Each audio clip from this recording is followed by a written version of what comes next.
Thank you very much, Kerry. That's great food for thought, and it's also good to reflect back to see how we're doing, where we're going, and also what's next. And so these discussions have been sort of covering with that. When we go back to, say, 2006, and Auckland hosted the first Digital Earth Summit in the world. We had Helen Clark opened it, and New Zealand was all set to go. And Digital Earth's like the ultimate digital twin, if you like. We bring built environments, natural environments all together with this model. We had people from NASA, European Space Agency, Chinese Academy of Sciences and other groups all descending upon New Zealand to look at sort of the way to go forward. Now, New Zealand hasn't really progressed that, and we're one of the laggards in the Western countries in terms of the adoption of open BIM standards and things like Uniclass and other asset classification systems. And so there's a lot of coordination, again, coming back to Elle's sort of points too, this need for great collaboration and sort of sharing, ideas and bringing them together and having that sort of forum of progression. And certainly what Kerry was talking about is looking at that sort of maturity continuum, if you like, of moving forward and creating better situational awareness. Now next we have some exciting speakers. So we've got representatives from the Wellington City Council and more Cantabrians, and so across the Cook Strait up to Auckland. So we've got Grace De Leon. Grace is here somewhere. And also with Michael Healy, both from Christchurch City Council. And then we'll have 15 minutes. We've also got the group from Wellington. There's Denise Beazley and Alex Cox from the Wellington City Council. So we're going to do this in two parts. So we'll give, Wellington first, okay, right. You have to respect the capital. So Wellington will give you 15 minutes. There you are, Denise. 15 minutes, and then we'll give Christchurch 15 minutes. I think there's an Andy Warhol sort of statement about that 15 minutes of fame. So we'll put it through, but looking forward to what you're... So you're talking about looking at regional review for long data journeys. Kia ora, ko Denise Beazley aho. I'm from the Wairarapa. I live down a 4-kilometre gravel driveway. We have no traffic lights, no infrastructure. We make do with what we have. And I have non-potable water as well. I'm here today with my colleague Alex Cox. I'm going to be focusing on what's below the ground and what Wellington's doing in that space, and then I'm going to hand over to Alex, and he's going to talk about the great stuff that Wellington's doing in the above ground space. I'm going to hope I'm going to get the right piece of technology here. Here we go. Our city is a city in transition. We are no different to any other major city in New Zealand, and we're no different to Nelson and the East Cape and Northland and other places that have suffered through storm damage. We have major infrastructure investment coming up. So what does that look like? We've got about 30 years worth of infrastructure investment in the next 10 years. So there we have resource consents, earthquake prone buildings. We've got 600 plus of them in our city. That's the bike network that we've got to install. Then we've got stormwater work, wastewater, drinking water, rising mains for Africa. There is a lot of work happening in our city. And then on top of that we have, let's get Wellington moving. I'm not going to talk about that today. So what I am going to talk about though is this space. This stuff under here. Okay? So we are essentially, being the guinea pig for New Zealand, we are building a subsurface digital twin, or should I correctly say, a market twin. And I want to talk to you about why it's a market twin and what makes it different. The reason I'm focusing on the underground space is because all of that investment, whether you are earthquake strengthening a building and the service connection it needs, or you're putting in a rising main, or you're putting in MRT, or whatever you're doing, you need access to what's under the ground. And you only have to look at other countries such as Edinburgh and Sydney to see if you don't know what's under the ground, you're going to get in trouble. The impacts are, first of all, the digger driver needs to go home at the end of the day. Secondly, and that's the most important, you need to be able to price your projects. And I remember in some of the research we've been doing, one particular designer said, I cannot confidently say whether our project, and it was a many zeros figure project is going to cost this much money or this much money, because we do not know what is underneath the ground. Then we have construction impacts. If you've got to put in a 33 kV cable across the city or across a location, and you've budgeted a certain amount of money and a certain amount of time, and you tell the Commerce Commission and you get approval for that, and when you start excavating and it takes twice as long and costs twice as much money, not only are you impacted, but there is, as I showed you in those early slides, a plethora of other projects waiting for you to get out of there so they can start their work. So the cumulative impact of delays, impact on a living city, is significant. So we need to get a better handle on what's underneath the ground. So Wellington is the guinea pig. We've got $4 million of money from DIA, tranche 1, and we are creating a market twin. Why is it called a market twin? Because we are the stewards of the city and the enablers, but we are effectively creating something. We are building a library, an online map-based library, and the sector, contractors, designers, utilities, will all federate their data into the system. So unlike the United Kingdom system like NUA or the Vault system in Scotland, our system will be that you maintain your asset data, and we ask for about 6 fields of information. What is it? Where is it? You know, what is it 33 or 11 kV cable? We want to know how deep it is, and the national code changes are now adopting PAS 128, so the utility sector has to now adopt that factor and put that in. Who do we contact if something goes pop in the middle of the night? So about 6 key fields of information. We are not creating an all singing and all dancing platform. It is going to be pretty basic. It is not going to look pretty, and it is going to have a login access only. It is not for Mr. and Mrs. Joe Public. It is for participants of the sector. It is complex. It is a change program for New Zealand. So we're going to be the guinea pig, and then the plan is, and we're looking at how can this be operationally rolled out across all of New Zealand. Because if you're Chorus, you don't want one system in Auckland and one in Wellington and one in Dunedin. You want one system that everybody can use. So it's all about making the complex simple. This is a representation of I am a contractor. I get a call out at 3 in the morning. I can actually see what's in that street. It's not going to be pretty. Now the reality is, come mid-2024, we're going to have a great platform.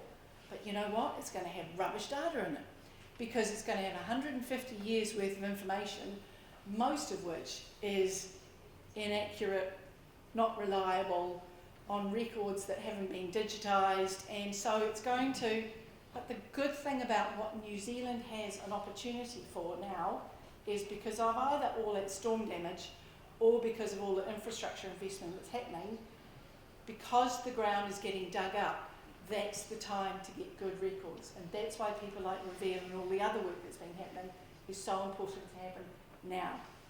That's the burning platform. We are operating to the Gemini principles, but we looked at those and said that it must operate within what's important for Aotearoa, is that it must be within a tangata whenua partnership. So that's how we've translated for what that means for New Zealand. We are one of only a few places in the world that are rolling this out. So we will be the guinea pig. We are happy to answer any questions, and we are happy to go on the journey with any part of New Zealand to learn how it can operate. It will be a scaled system. The other thing to say is this is the base. It will have basic information in it. The good thing about that is it then allows an opportunity for third parties to add value. So whether that's before you dig or Reveal or any other party, it's a bit like when you see like a house you like and you Google it and you find some information that's free. And then you can then click on other information which adds value and might be really pertinent for you for that house, and you pay a fee for it. So we see there is an opportunity for us as to create the base, and for others to add value. Finally, this is a market twin because each part of the sector has to participate and be part of it. So when I talk about the technology, that's actually just the enabler. So for those of you that are technologically focused, that's telling me my 8 minutes is up, so I'm going to say one last thing. This is really a change program. The reason it's being led by local government is because the Utilities Act and the Local Government Act are the two pieces of legislation that local government enable this to happen. So through the National Code of Practice for Utility Operators, access to the road corridor, man, they need a shorter title, also known as the National Code, we have the legal right and requirements for everybody who wants to use the library to put information in it and to update it. And if they don't, we won't give them access to the road corridor. So we know that we're going to get 100% compliance. But we're going to do this in a collaborative way and go on the journey. We started this back in 2021, and the feedback has been, it's a no-brainer. And it is. And we've been really pleasantly surprised at the sector's willingness to go on the journey. Long may it continue. And now I'm going to hand over to my colleague Alex, who's going to talk about what's happening in the above ground space. Good on everybody.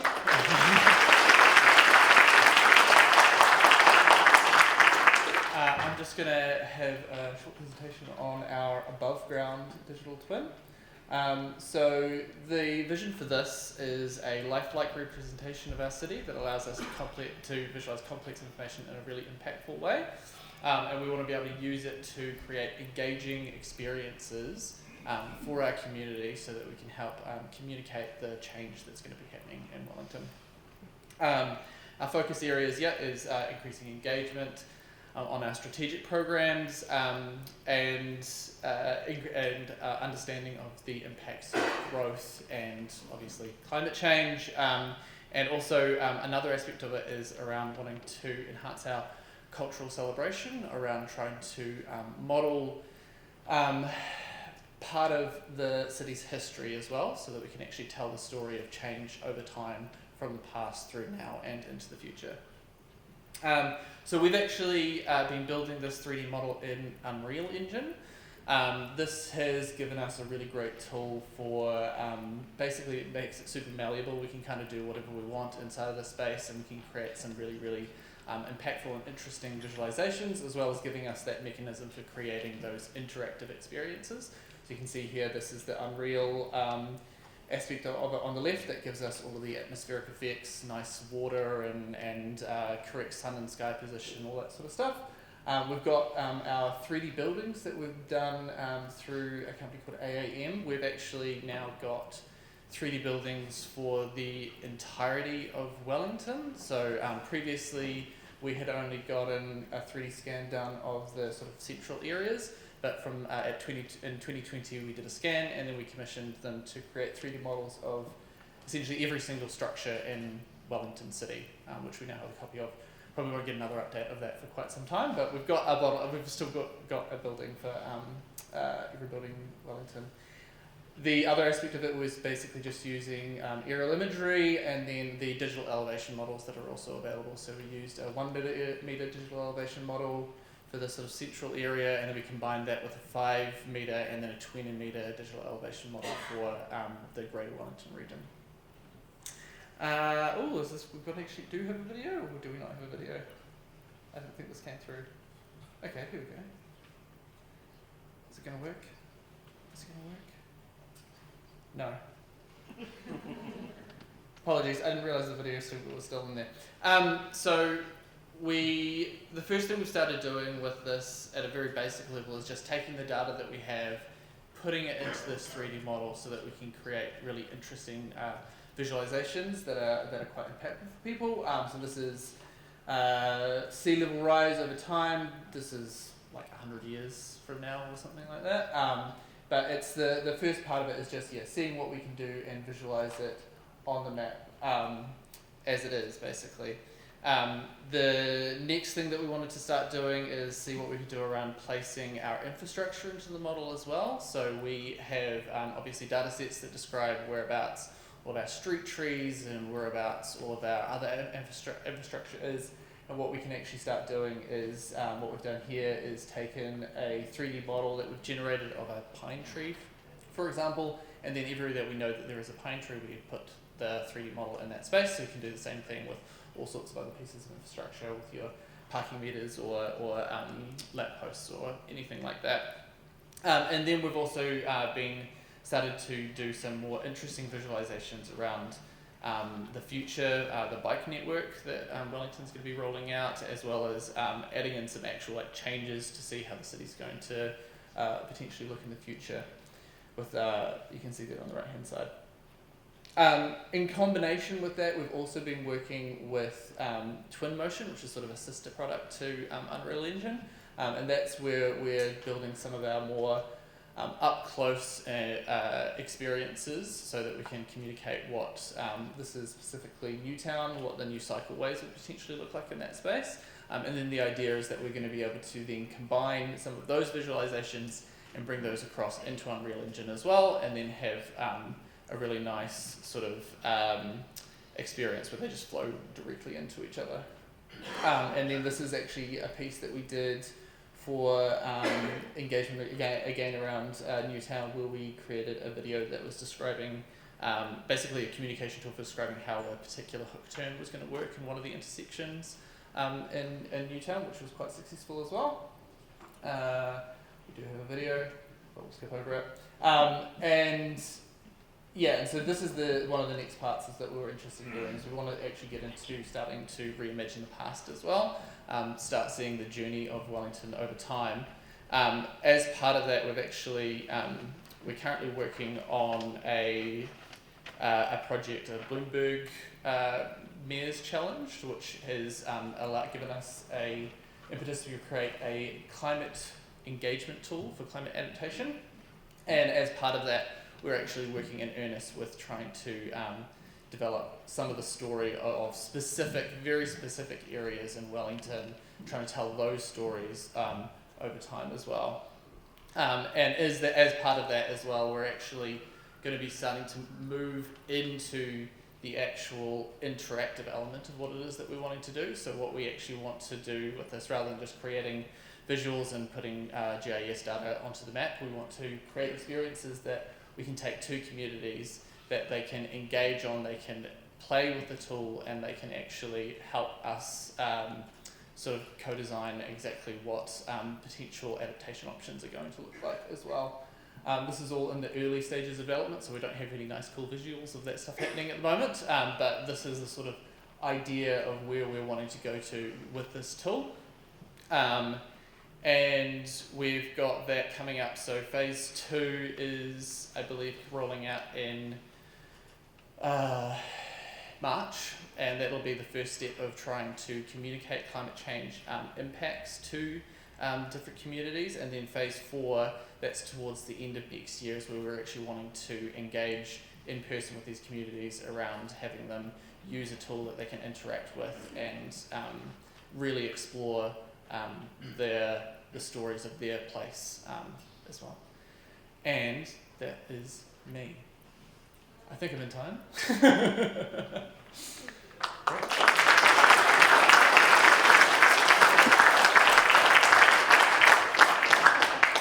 That's great work. So, we've got Michael.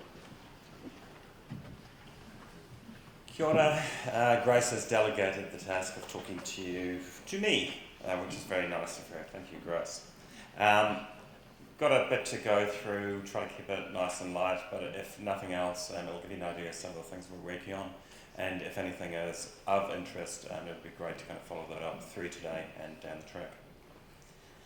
So today, we'll quickly talk about where we're up to with digital category. I'll give you an update on where we're at with BIM. I have separated them out, Kerry, but good point you made earlier. We'll give some initiative updates, and then lastly talk about the Christchurch Innovation Expo. So when I think back to 12 months ago when I was here, and this is the third time I've been to the summit, I think I was up on this stage in a different building, and I said we're a bit of a crossroads. We'd done a proof of concept, we turned it off. We're building some capability within the enterprise environment, but we weren't having discussions at our senior leadership table with our elected members, and we didn't have a plan. Now, I'm pleased to say, within the last month, I've talked individually to every member of our senior leadership team, And I've talked to the Mayor and the Deputy Mayor on multiple occasions about digital twin. And guess what? People are getting it. The penny has dropped. And the other penny that dropped, and Kerry mentioned it, in terms of thinking about your own city or your region or the whole country, I suppose a penny drop that happened after this event and also going to Seoul was that why are we just thinking about our TLA or our city when we've got a much greater opportunity from a regional perspective? And that's when we opened a conversation with ECAN, Ngāi Tahu, University of Canterbury, and Gavin Cockerell, who I think is here today, helped that conversation along. But we came together and we talked about what would a regional digital twin look like if we looked at that together. So one twin delivered by many, and so we started to build a coalition at the Willing. So as we talked about that, so what would we achieve if we came together? Well, we'd do the digital twin work once, and we could do it well, and multiple parties could leverage that twin. We could federate our use cases, we could federate our data, our expertise, and our resources. Now, as I stand up here, it makes complete sense. Why wouldn't you do that? But it's the first time we're having a structured conversation about doing that. So we've landed on a phase one. Now, phase one, and we're just in the process of getting sign-off and formalising the approach, but phase one will focus on the Avon and Takaro River catchment. It runs through the heart of our city, and it's a small river, but the catchment itself covers 90 square kilometres. So we think if we can build a twin of that area, and with some key use cases, we can then replicate across the region. The second part about where we're going to focus on, and talking to our mayor, for example, he's got the transport, water, you know, he got pretty excited. But what we did land on was Te Mana o Te Wai. The heart of the city is the Avon and Takaro, and water is key in so many different ways. So for phase one, we're looking at that area. We'd be looking at stormwater, flooding management, and from an environmental perspective, we'll be looking at contaminant sources, the health of the river, the biology, Mahinga Kai. And then, lastly, I suppose we're going to take an iterative approach in terms of use cases and areas. We thought it was just too big a chunk to do the whole thing at once, and so from a funding perspective, we're going to chunk this up. We'll get to the end of phase one. We want to bring in more partners, expand the use cases, and then expand the reach of the digital twin. So then moving on to BIM, again, if you asked me 12 months ago what was happening in BIM, I would say a very disjointed conversation with some very enthusiastic people running around, but no plan. And so within the last few months, we got a coalition of the Willing, and we created a BIM community of practice within council. We brought all of the people with an interest who were playing around in this space, and those who were keen to learn, and basically had BIM 101. We then moved on from there, created a steering board at the behest of our ELT, and for the first time we've got a structured steering board with a sponsor, we've got project resource, and we've got the beginnings of a plan. So we're going to split it up between our core enterprise systems in terms of the work we've got to do to ingest BIM and the data standard work that'll have to go along with that. But then also we can drive some really great POCs in parallel to expand our thinking. So one great proof of concept we've got planned is Cunningham House down in the Botanic Gardens. I don't know if anyone knows it.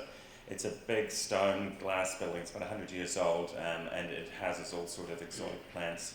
Now, there was the first building you'd think would collapse in the earthquakes, and it hasn't, but it does need some love. So we're going to digitise that building, renovate it, use the BIM model through that process, and then we'll have a record of how to reinstate it to make sure we preserve its heritage.